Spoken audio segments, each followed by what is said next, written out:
प्रतिभा का आशय सदैव आदर्शोन्मुख बुद्धि व भावना के समन्वित विकास से लिया जाना चाहिए। ऐसे प्रतिभा संपन्न ही स्वयं को प्रेरणापुंज आदर्शों के प्रतीक रूप में उभारते एवं स्वयं को ही नहीं समाज को भी निहाल करते हैं। यहाँ चर्चा इसी प्रतिभा के विकास से संबंधित उपचारों की चल रही है। क्या ऐसा भी संभव है कि बालकों को लिखने की पट्टी पर मन के सरकाकर गिनती सिखाने अथवा 3 पहिए की गाड़ी का सहारा लेकर चलना सिखाने की तरह किन्हीं अभ्यासों के माध्यम से जनसाधारण को भी प्रतिभा संपादित करने की दिशा में अग्रसर किया जा सके? इसका उत्तर हाँ में भी दिया जा सकता है। जन सामान्य शारीरिक अंग अवयव की पुष्टि के लिए अखाड़े की विधि व्यवस्था बताते हैं। अखाड़ों में निर्धारित अभ्यासों को अपनाना शारीरिक अंगों को सशक्त बनाने के लिए व्यायामों का उपक्रम एवं आहार में परिवर्तन अभिष्ट माना जाता है। ऐसे ही कतिपय साधना उपक्रम प्रतिभा परिष्कार के संदर्भ में भी निर्धारित हैं और वे बहुत हद तक सफल होते भी देखे गए हैं। ऐसे कुछ आधारों का जिनका बर्म वर्चस्व की शोध प्रक्रिया में प्रयोग किया जाता है अथवा जिन्हें वर्तमान या संशोधित रूप में प्रयुक्त किए जाने की संभावना है, उनका उल्लेख यहाँ किया जा रहा है। स्वसंकेत ऑटो सजेशन। शांत वातावरण में स्थिर शरीर और एकाग्र मन से बैठा जाए। भावना की जाए कि अपने मस्तिष्क केंद्र से निश्चित प्राण विद्युत का समुच्चय शरीर के अंग अवयवों में अपेक्षाकृत अधिक मात्रा में प्रवाहित हो रहा है। शिथिलता का स्थान समर्थ सक्रियता ग्रहण कर रही है। इस आधार पर प्रत्येक अवयव पुष्ट हो रहा है। इंद्रियों की क्षमता का अभिवर्धन हो रहा है। चेहरे पर चमक बढ़ रही है। बौद्धिक स्तर में ऐसा उभार आ रहा है जिसका अनुभव प्रतिभा परिवर्धन के रूप में अपने को तथा दूसरों को हो सके। वस्तुतः स्वसंकेतों में ही मानसिक कायाकल्प का मर्म छिपा पड़ा है। श्रुति की मान्यता है यो यच्छिद्ध स एव सः, अर्थात जो जैसा सोचता और अपने संबंध में भावना करता है वह वैसा ही बन जाता है। ईशानः वधम यवय, अर्थात जो जैसा सोचता और करता है वो वैसा ही बन जाता है। विधेयात्मक चिंतन महापुरुषों के गुण अपने अंदर समावेश होने की भावना से सजातीय विचार खिंचते चले आते हैं। वह वांछित विद्युत प्रवाहों को जन्म देने लगते हैं। एक प्रकार से स्वसंकेतों द्वारा अपने आभामंडल को एक सशक्त चुंबक में परिणत किया जाता है। मनोवैज्ञानिक कहते हैं थिंक एंड ग्रो रिच अथवा एडॉप्ट पॉजिटिव टुडे। आशय यह है कि सोचिए, विधेयात्मक सोचिए एवं अभी इसी क्षण सोचिए ताकि आप स्वयं को श्रेष्ठ बना सकें। सारे महामानव स्वसंकेतों से ही महान बने हैं।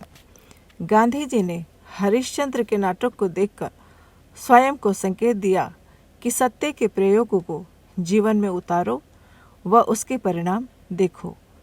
उनकी प्रगति में इस चिंतन की कितनी महान भूमिका थी ये सभी जानते हैं।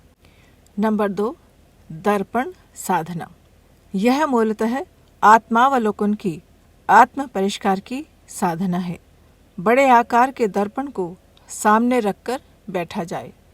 सुखासन में जमीन पर या कुर्सी पर बैठा जा सकता है। खुले शरीर के प्रत्येक भाग पर विश्वास भरी दृष्टि से अवलोकन किया जाए। पहले अपने आप के बारे में चिंतन करें। अंतः के दोष दुर्गुणों से मुक्त होते रहने की भावना की जाए। वह परम सत्ता बड़ी दयालु है। भूत को भुलाकर अब यह अनुभूति की जाए कि भीतरी संरचना में प्राण विद्युत शक्ति ही छाई हुई है। विकास क्रम में उभार आ रहा है। प्रतिभा परिवर्धन के लक्षण निश्चित रूप में दिख पड़ रहे हैं एवं सामने बैठी आकृति में अपना अस्तित्व पूर्णतः विलीन हो रहा है। यह ध्यान प्रक्रिया लय योग की ध्यान साधना कहलाती है और व्यक्ति का भावकल्प कर दिखाती है। नंबर 3, रंगीन वातावरण का ध्यान। हर रंग में सूर्य किरणों के अपने अपने स्तर के रसायन, धातु तत्व एवं विद्युत प्रवाह होते हैं। वे शरीर और मस्तिष्क पर अतिरिक्त प्रभाव छोड़ते हैं। इनमें से किसी का अनुपात घट बढ़ जाता है अथवा विकृत असंतुलित हो जाता है तो कई प्रकार के रोग उत्पात उठ खड़े होते हैं। इस हेतु रंगीन पारदर्शी कांच के माध्यम से अथवा विभिन्न रंगों के बल्बों द्वारा पीड़ित अंग पर अथवा अंग विशेष पर उसकी सक्रियता बढ़ाने के लिए रंगीन किरणों को आवश्यकता अनुसार निर्धारित अवधि तक लेने का विधान है। प्रतिभा परिवर्धन हेतु उचित रंग विशेष का आंखें बंद करके ध्यान भी किया जाता है।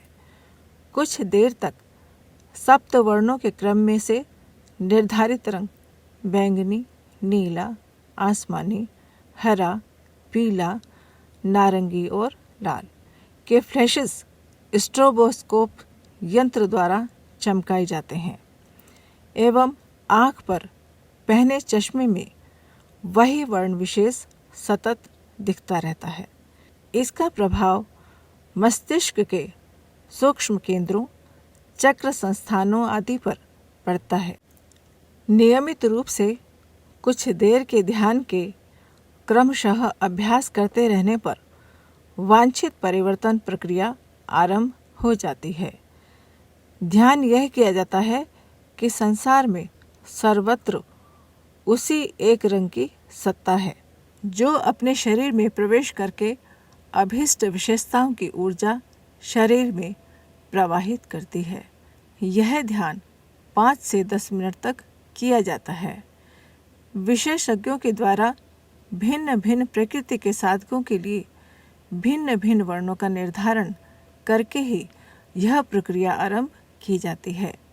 बिना किसी यंत्र के केवल ध्यान द्वारा यह क्रिया की जा सकती है।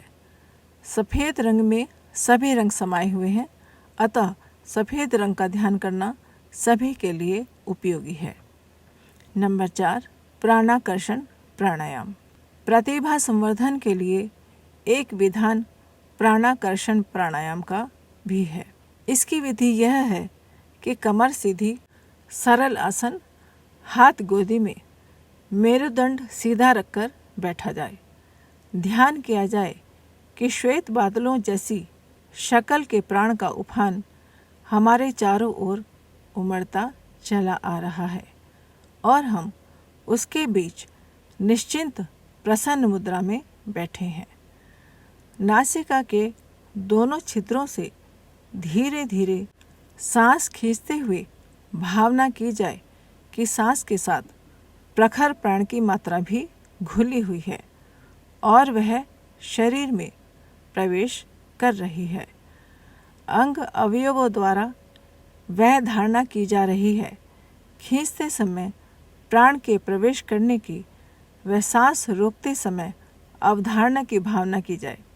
धीरे धीरे सांस बाहर निकालने के साथ यह विश्वास किया जाए कि जो भी अवांछनीयताओं के, दुर्बलताओं के तत्व भीतर थे वे सांस के साथ घुलकर बाहर जा रहे हैं, फिर लौटने वाले नहीं हैं।